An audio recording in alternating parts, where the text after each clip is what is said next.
राज्यसभा उमेदवारी अर्ज भरण्याचा शेवटचा दिवस. भाजपकडून रामदास आठवले, विनोद तावडे, माया इवनाते आणि रामराव वडकुते यांचा अर्ज.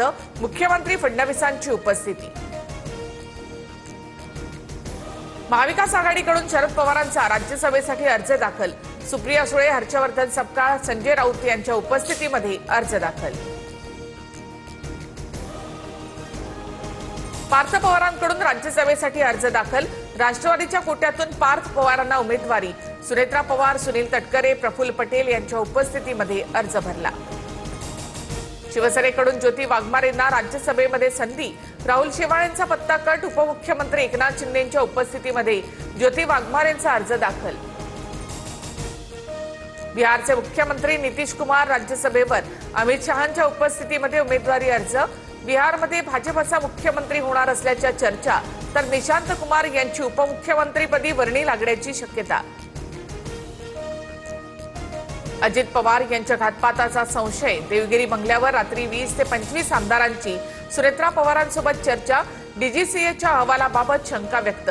सुनेत्रा पवारांनी दादांच्या अपघातानंतर मिळालेल्या वस्तू आमदारांना दाखवल्या. अजितदादांचा अपघात झालेल्या VSR विमान कंपनीचा मालक VK सिंगची CID कार्यालयामध्ये चौकशी. पुण्यातील CID कार्यालयामध्ये चौकशी. जय पवारांनी रोहित सिंह यांचा विमानात पायलटच्या बाजूला झोपलेला व्हिडिओ ट्विट केला होता.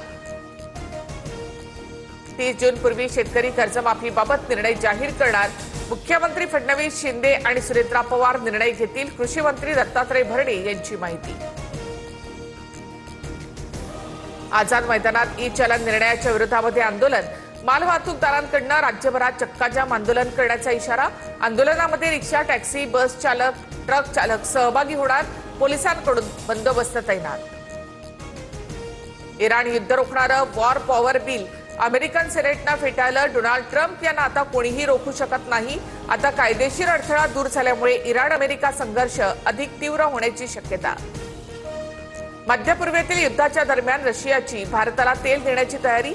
रशियाची 95 लाख बॅरल कच्च्या तेलानं भरलेली जहाजं भारतीय समुद्र किनाऱ्याजवळ पोहोचली. काही आठवड्यात भारतात दाखल होणार. सध्या भारताकडे केवळ 25 दिवसांचाच तेल साठा. भारताचा तेल पुरवठा धोक्यात. 40% आयात ही हॉर्मुझच्या समुद्र धनुमध्ये होते. पंतप्रधानांनी अजूनही यावर काही भाष्य केलं नाही. इराण अमेरिका युद्धावर राहुल गांधींची प्रतिक्रिया. जागतिक ऊर्जा बाजारपेठेवर युद्धाचा परिणाम तात्पुरता. हॉर्मुझच्या सामुद्रधुनीमधून तेल वाहतूक विस्कळीत झाल्यामुळे किमती वाढल्या. जागतिक तेलाचा साठा हा मुबलक प्रमाणामध्ये राहील. अमेरिकेच्या ऊर्जा सचिवांकडून स्पष्ट.